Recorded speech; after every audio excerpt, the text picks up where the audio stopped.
So hello everyone, welcome to my channel commerce notes. आज हम एक वेरी इंपॉर्टेंट क्वेश्चन आंसर करेंगे जो कि प्रीवियस ईयर बेस्ड है और इसके एग्जाम में आने के चांसेस बहुत ज़्यादा होते हैं बिकॉज ये मल्टीपल टाइम आपको रिपीट हुआ है। ओके, तो आ जाएगा, कैसे करना है वो इस वीडियो में हम देखेंगे। क्वेश्चन है हमारा, what is the importance of financial analysis to the following party, shareholder, management, creditors and investors. तो देखो, ये क्वेश्चन ना आपको मीनिंग के साथ पूछ लिया जाता है। फाइनेंशियल एनालिसिस के मीनिंग के साथ आपको ये पूछ लिया जाएगा 15 मार्क्स में, और अकेला ये आपको 5 मार्क्स में भी पूछ लिया जाता है। तो अगर आपने अभी तक मीनिंग वाली वीडियो नहीं देखी तो इसी वीडियो के डिस्क्रिप्शन में आपको प्लेलिस्ट मिल जाएगी जहाँ पे फाइनेंशियल एनालिसिस वाला चैप्टर है। हमने मैनेजमेंट अकाउंटिंग सब्जेक्ट स्टार्ट किया है जो हमारा बीकॉम 5th सेमेस्टर में है। तो लाइन वाइज वहाँ पे वीडियो डली हुई है, वहाँ पे सिलेबस डिस्कशन भी है, सब कुछ है। आपको बस वो प्लेलिस्ट को एक बार क्या है देख लेना है, आपको पता लग जाएगा क्या चल रहा है, कौन कौन से चैप्टर हैं हमारे, ऑलरेडी हमने कौन से कर लिए हैं। ठीक है, तो क्वेश्चन अभी फिलहाल ये पर्टिकुलर वीडियो किसको डेडिकेटेड है कि फाइनेंशियल एनालिसिस अगर हम करते हैं तो इसकी क्या इंपॉर्टेंस है शेयर होल्डर के लिए, मैनेजमेंट के लिए, क्रेडिटर के लिए, इन्वेस्टर के लिए। तो हम बोल रहे हैं कि जो इंपॉर्टेंस, या फिर इसको ऐसे भी पूछ लिया जाता है इंपॉर्टेंस बताओ फाइनेंशियल एनालिसिस की। तो ये सारे ही आंसर क्या है, दोनों का सेम होगा। तो और अगर पर्टिकुलर पूछ लिया जाए तो उसी के लिए बताना है आपको।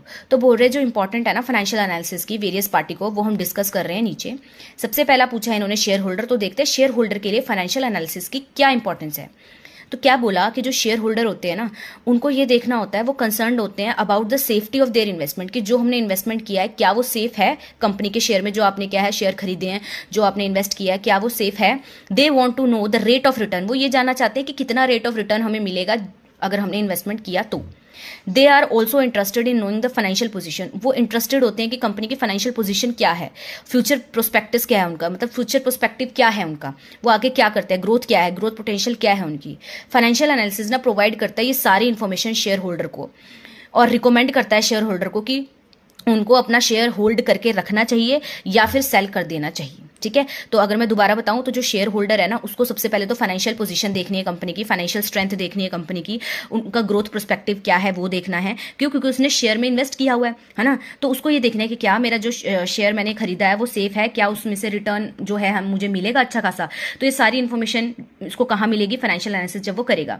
तो फाइनेंशियल एनालिसिस क्या है शेयर होल्डर के लिए इसीलिए इंपॉर्टेंट है, सो दैट कि वो डिसीजन ले सके कि उसको क्या है अपने शेयर को होल्ड करके रखना है या फिर सेल कर देना है। ओके, नेक्स्ट है मैनेजमेंट। तो मैनेजमेंट क्या बोल रहे हैं कि analysis of financial statement of utmost importance. तो मैनेजमेंट के लिए तो बहुत ही जरूरी है फाइनेंशियल स्टेटमेंट की एनालिसिस करना। ठीक है, it measure the overall performance. क्यों? क्योंकि मैनेजमेंट को क्या चाहिए, ओवरऑल परफॉर्मेंस देखनी होती है बिजनेस की, और वो कैसे पता लगेगी जब वो क्या करेंगे, फाइनेंशियल एनालिसिस करेंगे। फाइनेंशियल एनालिसिस हेल्प करता है मैनेजमेंट की चेक करने में जो भी रिजल्ट आया है, जो उन्होंने पॉलिसीज बनाए थे, डिसीजन बनाए थे, तो उसका जो रिजल्ट है वो कैसे पता लगेगा, फाइनेंशियल एनालिसिस करके पता लगेगा। It pin point the areas where the manager have show better efficiency. Financial analysis करके हमें ये पता लगता है कि कहाँ हमने बहुत अच्छा किया और कहाँ कहाँ हमने गंदा किया। ठीक है, तो इससे हमें क्या है ये चीज पता लग जाती है। ये प्रिडिक्ट करता है फ्यूचर को एनालिसिस करके पास डेटा, और प्रोवाइड करता है एडिक्वेट इन्फॉर्मेशन मैनेजमेंट को ताकि वो प्लानिंग और कंट्रोलिंग कर सके। ठीक है, फिर आता है हमारा नेक्स्ट है हमारा क्रेडिटर्स। क्रेडिटर्स कौन होते हैं? Creditors are those who sell goods और प्रोवाइड सर्विसेज ऑन क्रेडिट। तो क्रेडिटर्स कौन होते हैं? जो क्या है सेल करते हैं गुड्स को या फिर प्रोवाइड करते हैं सर्विसेज को, किस में, क्रेडिट में। तो उनको भी जानना होता है कि जो बिजनेस है ना उसकी जो पोजीशन क्या है, वो कितनी जल्दी अपनी डेट को क्या है पे करता है, क्या वो टाइमली पे कर देता है कि नहीं, क्योंकि वो भी क्या उधार पे सामान दे रहे हैं, तो वो इंटरेस्टेड होंगे ना जानने में कि वर्किंग कैपिटल कितनी है इनकी, शॉर्ट टर्म फाइनेंशियल पोजीशन कैसी है इनकी, ताकि जो हम उधार दे रहे हैं ये हमें उसको वापस कर सकते हैं, ठीक है, टाइमली मैनर में कि नहीं। फिर आते हैं हमारे इन्वेस्टर्स। तो इन्वेस्टर्स को क्या होता है ये देखना होता है कि क्या जो वो इन्वेस्टमेंट कर रहे हैं कंपनी में वो सेफ है या नहीं है।